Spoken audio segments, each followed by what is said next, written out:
my name is Robin Blue, and I am going to be doing a book review on Americanah. This might become a series, if people like it. This is the first one that I've ever done, and I don't know how it will best work, so this is probably going to be a little clumsy and all over the place. And I can't edit this video, so it's gonna be rambling and long, and I apologize for that. But my computer, I have to get a new computer in order to be able to edit it, and I can't do that for this month. Maybe next month, I hope. Otherwise, that's all I can do. I apologize if it's not a very good video. It's probably not going to be, but it's my first one, and your first one's not supposed to be a good video anyway. So again, Americanah by Chimamanda Ngozi Adichie.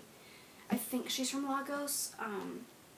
So it starts out in Lagos. A lot of the characters are from Lagos. The names are very hard. I'll probably butcher them, and I apologize if I do. But I'm a dumb American, so I don't know how they're supposed to be said. So, first off, this was a good book. It was easy to read. It was very entertaining. It went quickly. I mean, to say I was never bored is probably a bit of an overstatement, but for the most part, I was not bored by this story. It was interesting, and it had a lot of commentary on the world, kind of, but mostly about Lagos, London, and America, particularly if you're black and an immigrant, which is pretty relevant for now. The main character is a femelu, and it's mostly about her, but it switches perspective between her and her former boyfriend Obinze, again, butchering those names. She goes to America, Efemelu does, and Obinze goes to London. And he wants to go to America, but he isn't able to. The immigration will not let him get an American passport.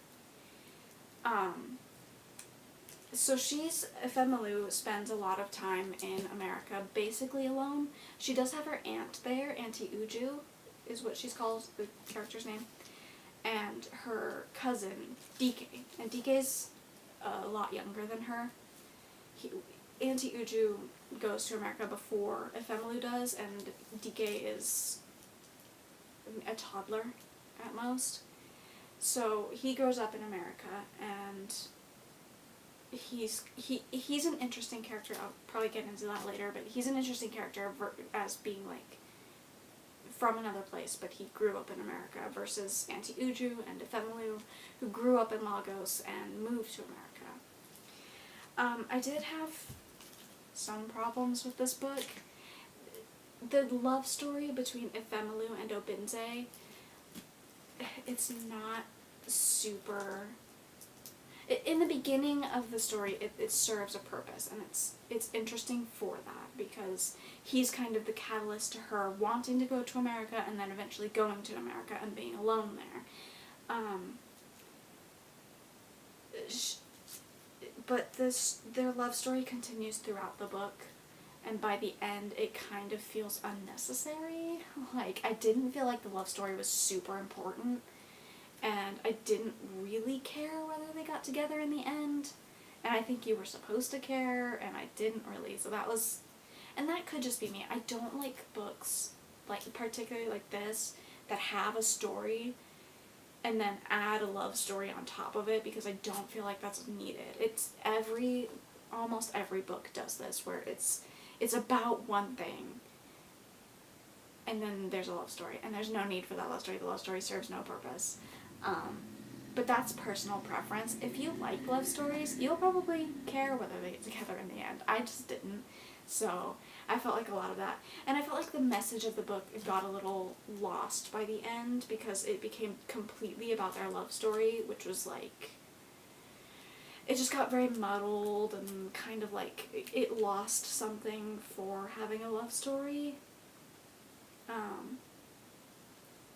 But it was, I felt like the love story could have served a purpose. It just didn't.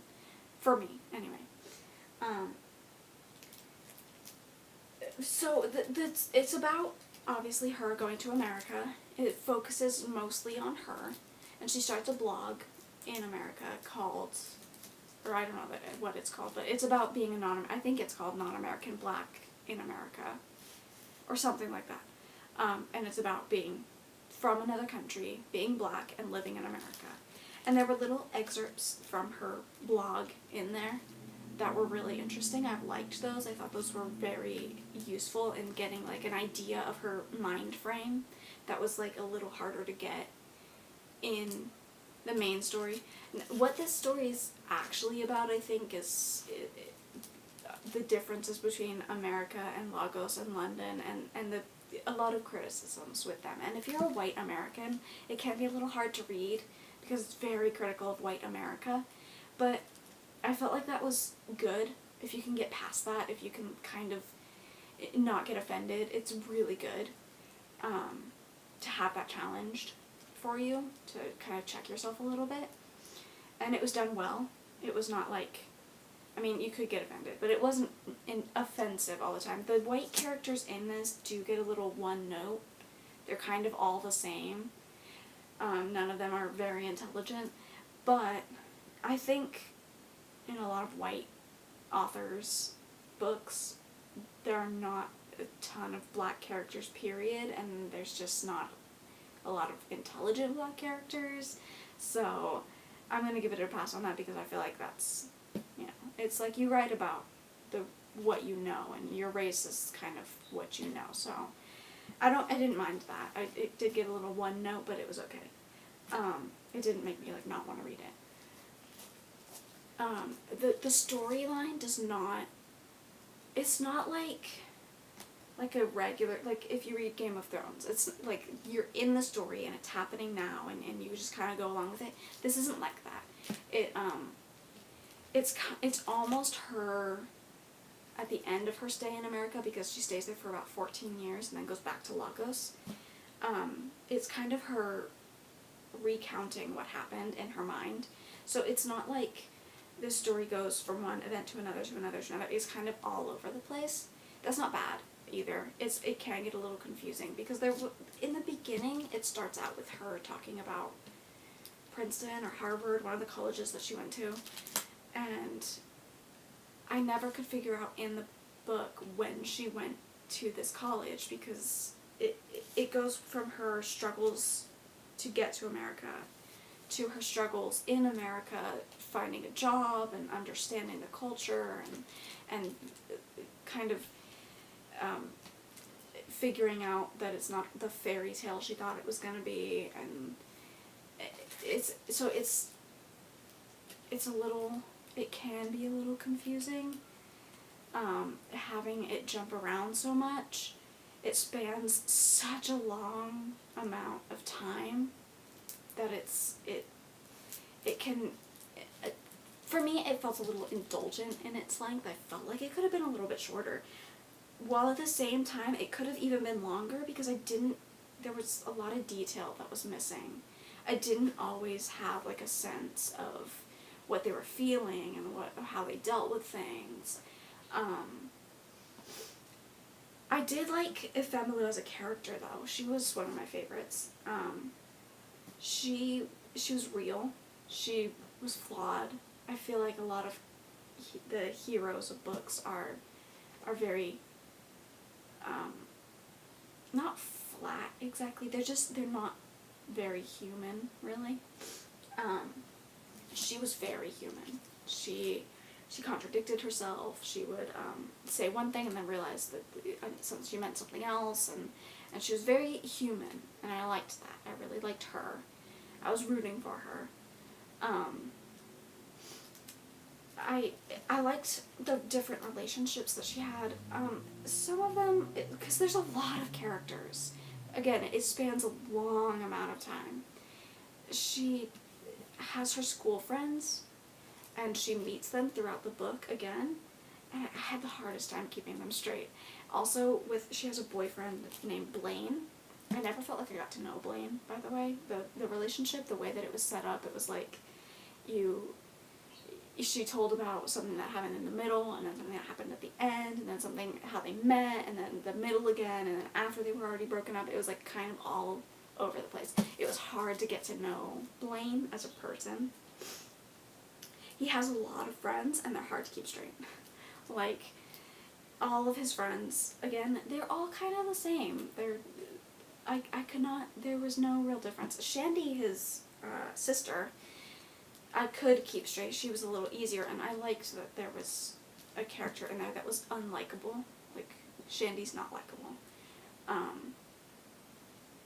I liked also that Ephemeru didn't like her, but at the same time she was like contradicting herself by trying to impress her, and I liked that kind of thing in it.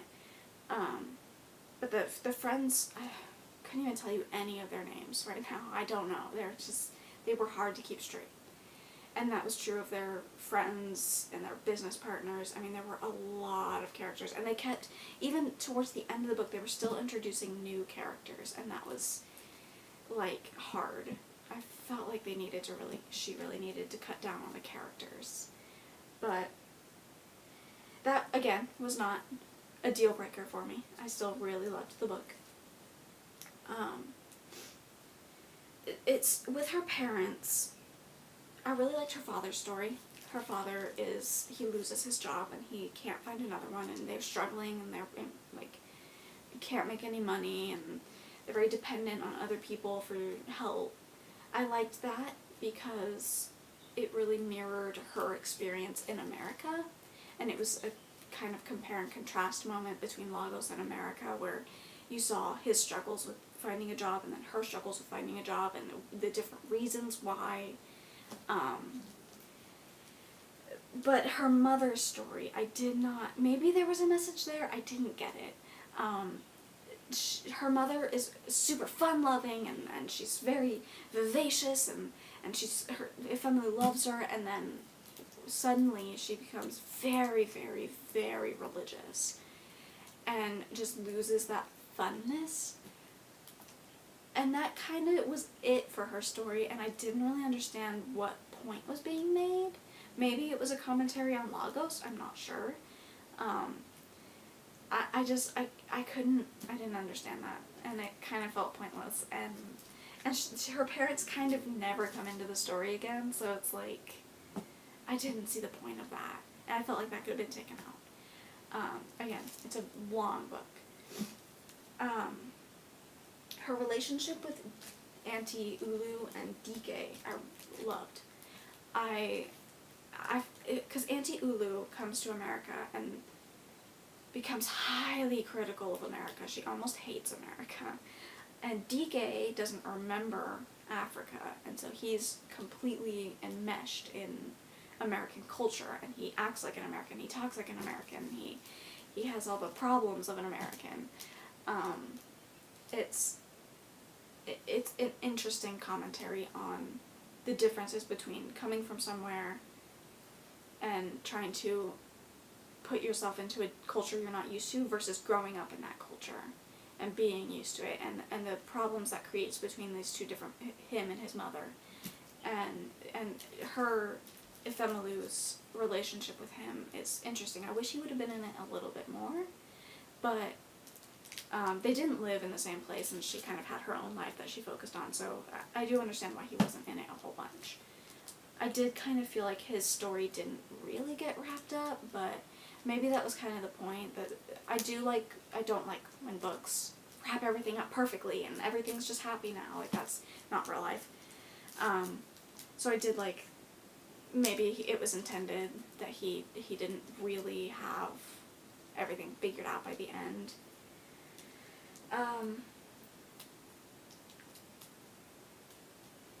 Again, the love story, not needed.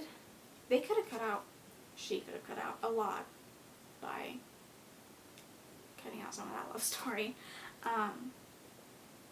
There's a whole chunk of it where she is not in contact with Obenze, and that was more interesting to me.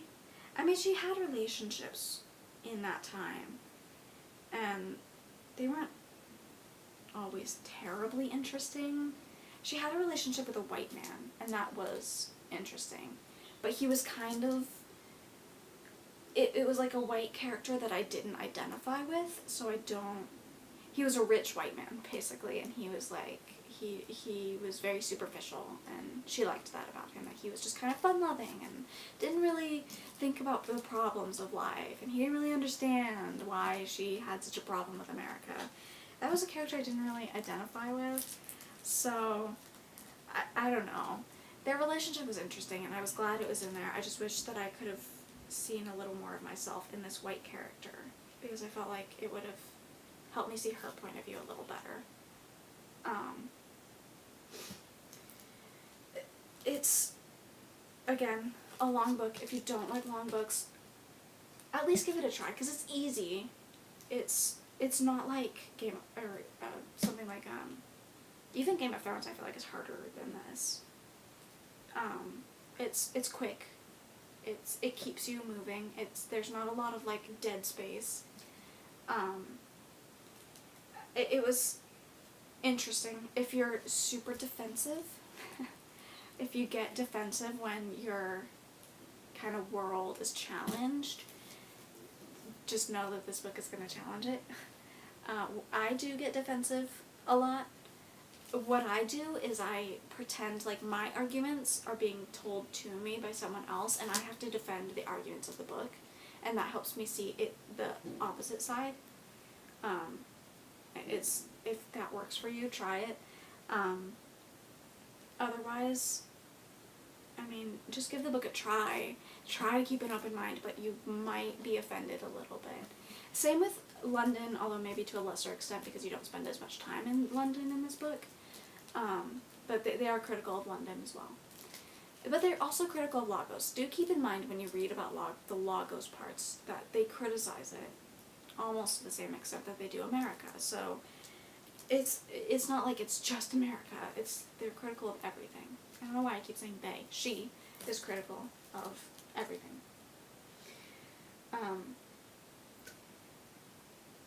I would recommend this book. I think that it's a really good book. I think there are problems with it, but they aren't deal breakers. Probably you might want to, if you're a slow reader, buy it. Don't get it from the library because, again, it's long. And it can take you some time it took me some time to read it. I wrote down a couple of quotes from it. I write down quotes a lot. Not from every book, but from a lot of them.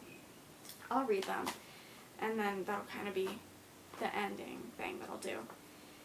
So the first one, and I didn't write down the page numbers. I probably should have, but I didn't. So the first one is, she was pleasant and direct, even warm, but there was a privacy about her, a reluctance to bare herself completely to the world, the same quality as Obinze. She had taught her son the ability to be, even in the middle of a crowd, somehow comfortably inside himself. I wrote that down because that basically describes me. This is about Obinze's mother, and she was a really good character in the story. I really enjoyed reading about her. She was an interesting comment on, like, being kind of well off versus when you're not anymore. And, like, the sacrifices you have to make and how high-minded and highbrow you can be when you have everything you need, and kind of how that changes when you don't have everything you need. So she was an interesting character. But that quote was purely because that's me, basically, and I was not aware that a lot of other people knew about that. Anyway, the second one. During her talks, she said, "America has made great progress for which we should be very proud." In her blog, she wrote, "Racism should never have happened, and so you don't get a cookie for reducing it." I like that one. That one made me laugh, and it's also a good commentary on, like, racism should not be a thing, but it is.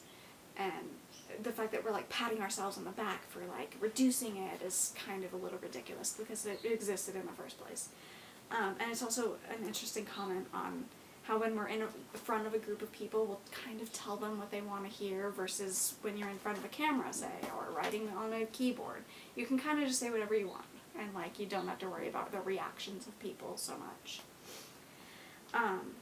The third one is, But what was it about the stubbornness of hope, the need to believe in your own exceptionality, that these things happened to other people whose friends were not like yours? That's about Obenze in London. He heard that sometimes people go there and then people will follow them and their friends don't want to know them anymore. He goes to London and he faces a lot of hardship, and he goes to his friends for help, and they kind of turn their backs on him. Like, they don't want to help him. They won't see him. And it's true of all of us that we think, you know, that kind of thing would never happen to me. That's not me. It is. I mean, we all think that we're exceptional, and we're not. I think that's it. Again, you should read it. It's a good book. I don't have a plan for another book yet. I can't do one at least for the next month because I have a lot going on right now. But I'll think about what I'll do next, and if you have a book that you want me to review, then, you know, let me know. Also, if you've read this book and you have thoughts on it, let me know. I want to know how other people liked it. Particularly if you have criticisms of it, I want to hear criticisms, or, I mean, if you liked it, then I also want to know. But if you have quotes as well from it, what quotes did you write down if you write down quotes? I think that's it, and let me know if you want to hear any more. So, bye!